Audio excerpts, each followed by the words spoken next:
right, a happy Friday to all. Sam here with you.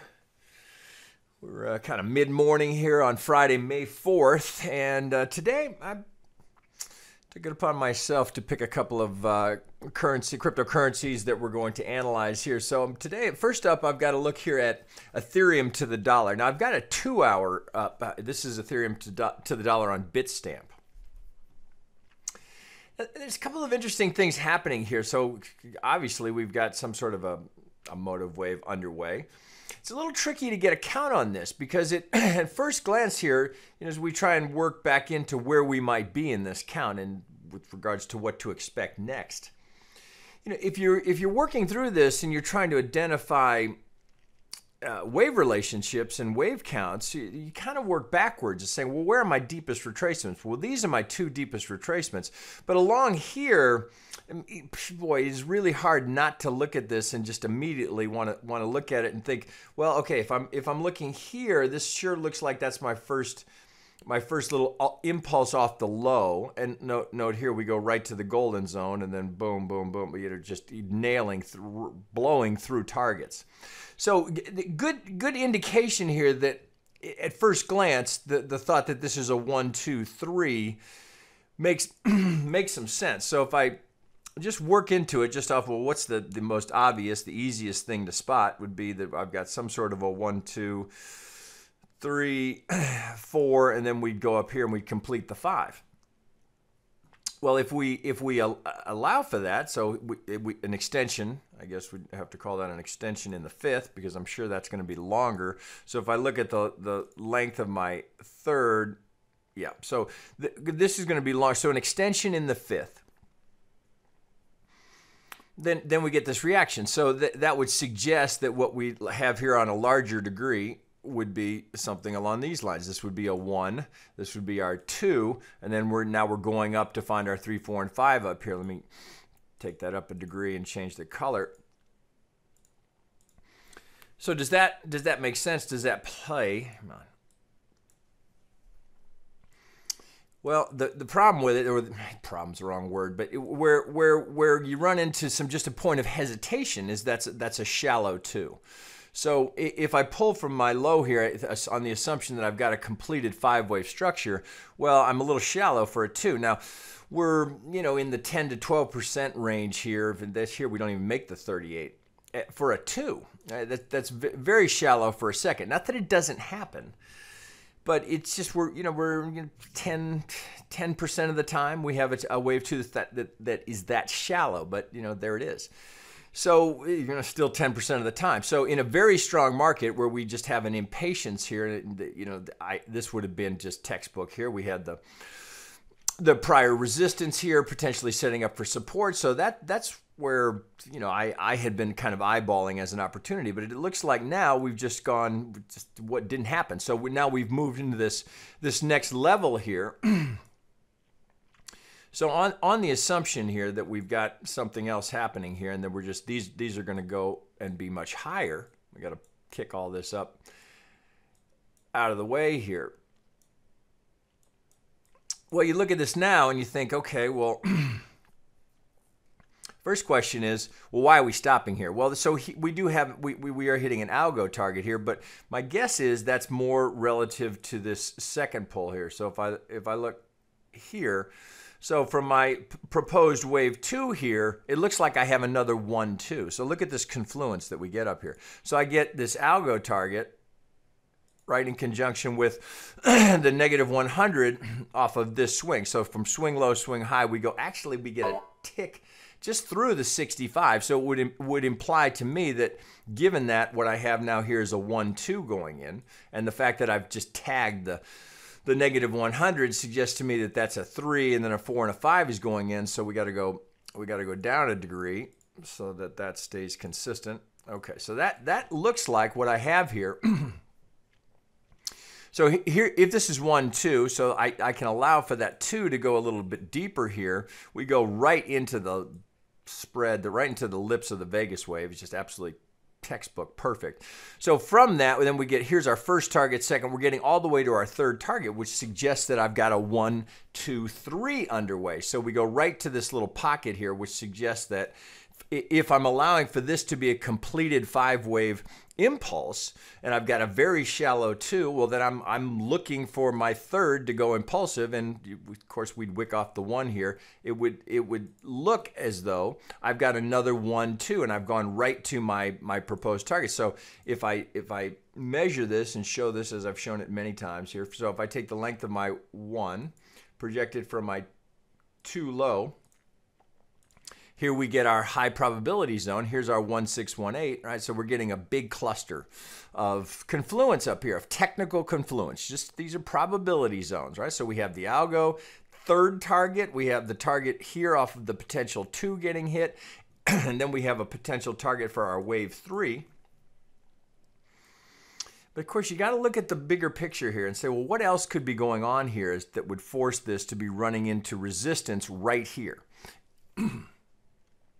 As though this were not enough. Well, we got to check, we always have to check the resistance on the way back. So I'm just kind of eyeballing this, looking at this was obviously a significant pivot. I pull this down here.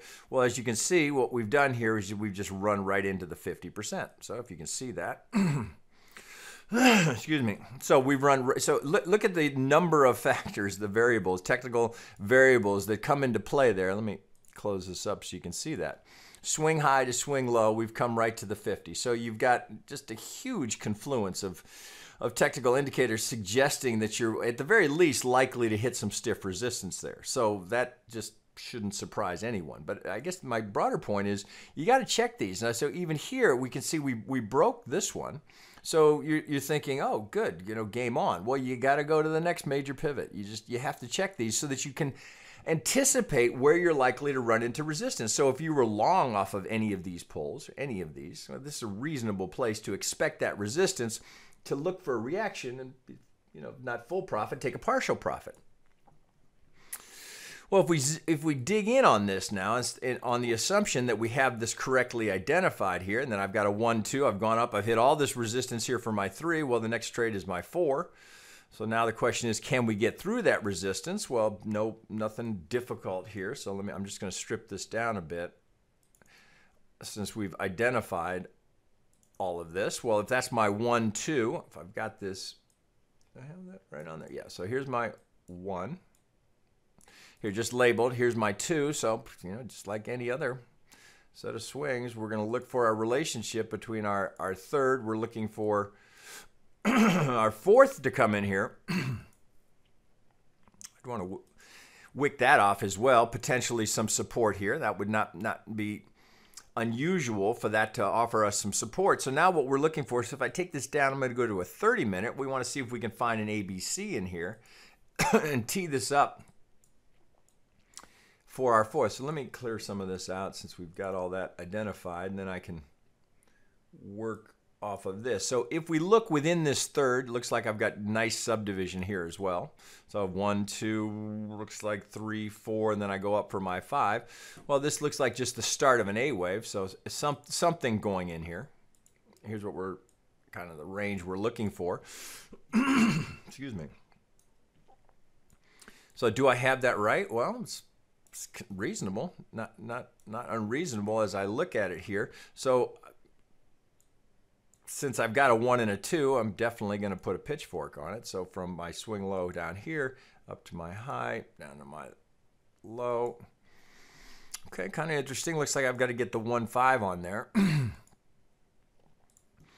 Looks like that's going to contain it. So there is a reasonable layout here of what we might anticipate and what we'd be looking for next. So can we get, now we don't know where this, we don't know that that's pivot, we've got a pivot in there, but potentially now. So looking at that, again, just redoing what I just did on the larger degree. So there it is. We can take this off our confluence zone. We've already seen that reaction. So if I've got this right on it, I think I'm right. Get on there. Okay. So this not an unreasonable spot. For all we know, the A comes down here. We just don't know where we're going yet. So we can look at that and just kind of lay out what we're anticipating. We would not want to see, if this is 1, 2, and then we're in our impulsive wave here, well, we can't allow for the overlap of the 1. So this gives us a reasonable target down here, and this may be our A. So, interesting as we come to the 23.6 here. So that wouldn't be surprising that we'd get our A in here, and then we're going to kick up for a B. B, always the attempt to try and get to new highs. If it fails, it's the rollover that we're looking for. And we want to see that, if that'll come down in 5. So pretty, I mean, it looks like it's setting up rather nicely here. Now, let's get some volume pros. Let me get, let's get this over here. If we look in here, now what I was trying to do is get our oscillators here. So clearly we can see this is our big impulsive third here. Right? That's fairly easy to spot. Okay, so we can see all of this. Now we're heading back down to 0, so we're looking for some compression there. You can see the RSI. Look at this clear divergence here. I mean, anybody can spot that. So price is increasing, RSI diverging here, so we're getting this classic divergence. Then we look at our market profile here, where we had, if I get all of this included here, well, let's do it this way. Let's take it from my 2 low. So what we can do with the market profile is do visible range. So if I take the range here now of my 2 low, so what can we see? Well, here's the point of control all the way down here. That's where the majority of the price action was contained down here. And we have these kind of some low volume nodes over here that are worth noting. Now we've had this big rip higher. So the place we'd want to be looking, let me pull this in just a little bit more. So this kind of gets my attention right here. So we look at this lining up over here as for our lower parallel. I've got this right here as well. So that either of these are contenders. So do you see this low volume node I have here at the 38? So I've also got potentially some structural support up here. Prior resistance may kick in for some support. So I have kind of a zone here that I'm looking for, that I'm eyeballing. Can I get the right technical setup to come into that? So if this is my A, and I don't know that, lower that degree. If that's my A, well, I'm looking for some sort of a 3-wave B. Here I'm on a 30-minute. So I'm looking for something to set this up. That could all come back here. Now, return to the median line. That just adds more confluence if we get that, if we're offered down here. But this is certainly something to pay attention to. So if we start approaching this, I would just set an alert. Have that kick, so I want to be notified if we start coming down towards that level. I want to get that notification as we come down here towards that 38, so I don't have to watch it all day. So I've got all of that set. I think I want to move this. I'm not sure I got what I was looking for. So let me save that. There we go. That's what I was after. So here, potentially my A, we don't know yet if that's kicked in. So what we're looking for, so if I put that wave on it, is something along those lines. So we don't know yet if we have an A in here. We don't know. And we don't know what kind of range that, but that's essentially what I'm looking for. So a lot of times I've shown this before, I'll just kind of move that off to the side. So I'm looking for something that resembles that. And is there something I can, if I get a pivot down here, can I just kind of plug it in here and then adjust these based on, wherever I get my pivot, and I start to work back up for that potential B wave here, and then can we come down here in that C in 5 to set that up for the next buy? Right? Looks like, if we start to put this into context. Okay, so let's go all the way back out here. Actually, I'll go to a 2-hour. And we think about where we could be going. So if indeed I've got this labeled correctly, and this is a 1, 2, well, our 3, 4, and 5 are substantially higher. So if that's 1, 2, and then we're just putting in this here, if this is going to complete in 5 because of where it is, that would imply to me that all I've done here is now put in my 1 wave of my 3rd wave. Because if I measure in terms of where this could be going, if I've got this, again, if I've got this labeled correctly and I've got a 1, 2 in, then this would just be the 1 wave of the 3rd wave. Because if we're going to stay in the Elliott wave relationship and we're going to get a 1618 out of our third, we got a long way to go up.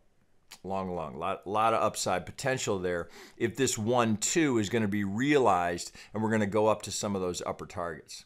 So that would put us certainly challenging the 61865 from that pivot that I showed you previously, from this pivot that we're drawing on. So we're certainly going to challenge this if we're going to go up into a 345 up here. And then of course we got to deal with this one as well. So that may end up being what we're dealing with, but this is going to be significant, of course. Now we've broken each of the major we've broken all the major pivots along the way. So we just broke this one. So now we got to go back one, and then eventually we'll get here, and then eventually there'll be nothing but blue sky above us. So can we get there? Well, here's a roadmap as to how it would start. 1, shallow 2, going into a 1 wave of our third. Then we're looking for the third of the third. That's your big money maker. That's what we're always looking for. Can we get in with a reasonable amount of risk and that huge potential upside to catch the ride on the third of the third? Right now, it looks like we're just putting in the 1 of the third. All right, guys, I'll wrap it there. Back to you shortly.